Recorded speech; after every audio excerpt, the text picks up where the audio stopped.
Hoy vamos a ver el capítulo 2 de la unidad 1, Mito, Cosmovisión, Filosofía en Occidente.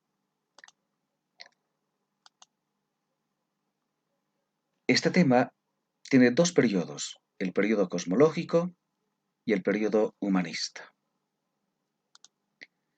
En el periodo cosmológico, o conocido también como periodo presocrático, el tema de estudio es el origen y el principio de las cosas que hay en el cosmos. La preocupación en aquel momento, estamos hablando más o menos de unos 600 años antes de Cristo, la preocupación de estos filósofos es encontrar el origen de todo lo que existe en el mundo. Es decir, qué es aquello, de dónde vienen las cosas, cómo surgieron las cosas. Y ahí las respuestas se tienen que alejar de lo que es el mito, se tienen que alejar de las creencias religiosas. Y son los griegos precisamente quienes van a hacer esta diferencia. Una respuesta mítica y una respuesta filosófica. Lo mítico siempre apunta a que el origen de las cosas es algo divino, que Dios crea las cosas. Y las respuestas filosóficas son las respuestas que tienen que ver necesariamente con el uso de la razón. De esa manera aparecen escuelas filosóficas en distintas zonas de Grecia. La primera escuela filosófica que aparece en Grecia es la escuela jónica. Y esta escuela se crea en la región de Jonia, de ahí viene la palabra jónica, Jonia, en un lugarcito que era la capital de Jonia, Mileto. Era la capital económica, cultural y política de Jonia. En ese territorio, en Mileto, nace el primer filósofo, Tales de Mileto. Él es el que va a fundar la escuela jónica. Después de Tales de Mileto vendrá Anaximandro y luego Anaxímenes. Los tres son los filósofos más representativos de esa época. Cada uno de ellos va a buscar una explicación, una respuesta acerca del origen de las cosas. Así, para Tales de Mileto, el origen de las cosas es el agua, para Anaximandro es algo ideal y para Anaxímenes es el aire. La segunda escuela es la escuela eleata y surge en la región de Elea. El fundador de esta escuela es Zenón de Elea, y su representante máximo es Parménides. Estos dos filósofos van a ser una filosofía de la esencia de las cosas. Para ellos ya no es importante preguntarse el origen de las cosas. Para ellos más bien lo importante es saber qué es aquello que sea una cosa. En otras palabras, cuál es la esencia misma de las cosas. Y ellos van a inventar dos palabritas, el ser y el no ser. El ser es lo que existe y el no ser es aquello que no existe. En otras palabras, las cosas existen o simplemente no existen. La escuela pitagórica fue fundada por Pitágoras. A sus discípulos se les conoce como los pitagóricos. Una de las cosas que queda de Pitágoras y hoy día todavía se maneja es el teorema de Pitágoras. Con ese teorema se puede sacar ángulos. Entre los filósofos solitarios tenemos a Heráclito de Éfeso. Heráclito de Éfeso es conocido como el filósofo oscuro. Recibió ese apodo porque él era medio raro. Pertenecía a una clase aristócrata.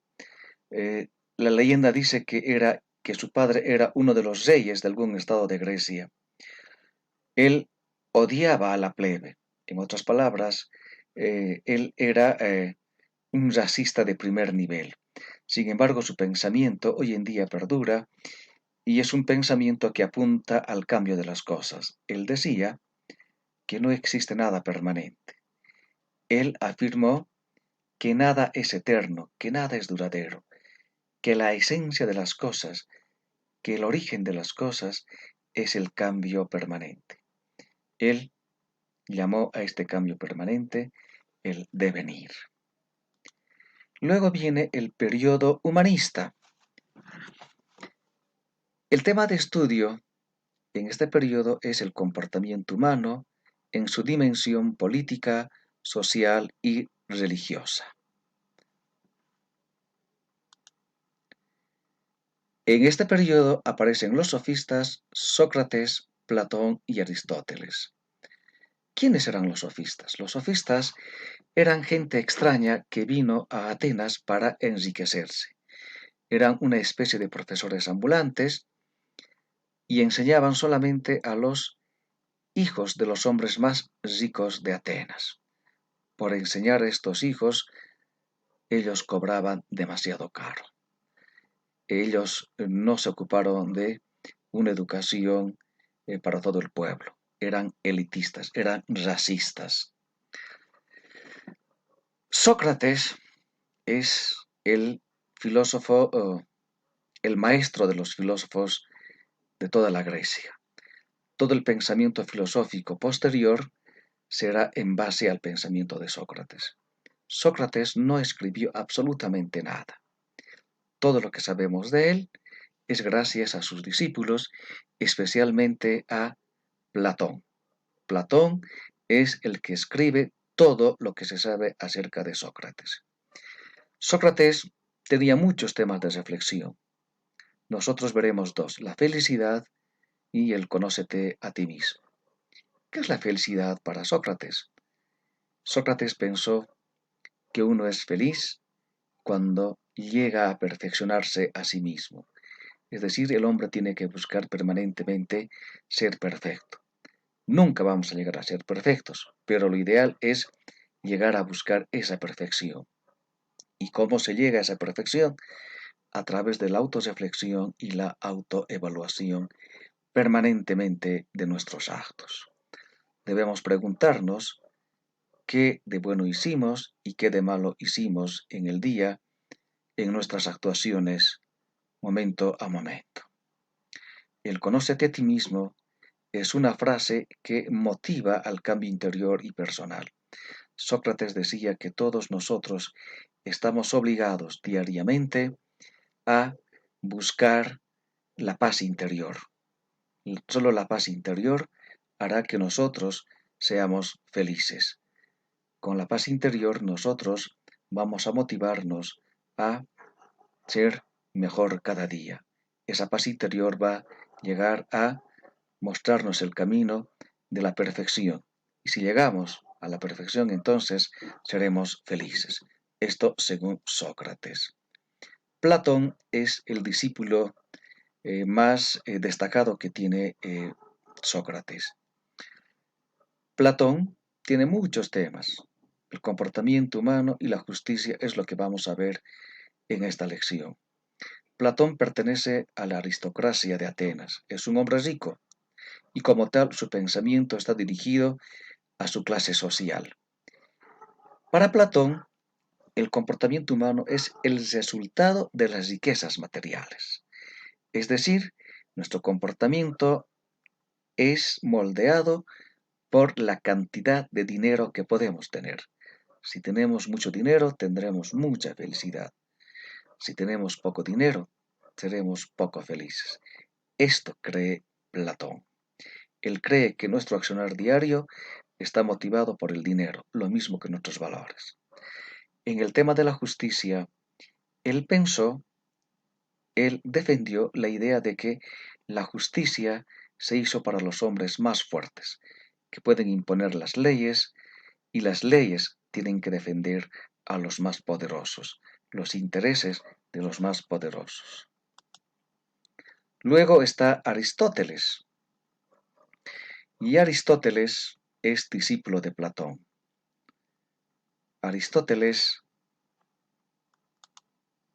cree que la felicidad también se encuentra en el dinero. Tanto Aristóteles y Platón son de la aristocracia. Son hombres ricos, por lo tanto su pensamiento se basa en función de la clase social a la que pertenece. Pero Aristóteles incluye un aditamento. Ese aditamento es el pensamiento.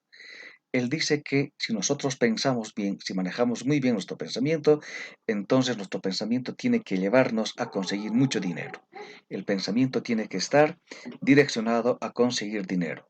Consiguiendo dinero somos los hombres más felices. En el tema del hombre, Platón pensó que hay dos tipos de hombres. Los que nacieron para gobernar y los que nacieron para ser gobernados. Los que nacieron para mandar y los que nacieron para hacerse mandar. Los hombres poderosos y los hombres débiles.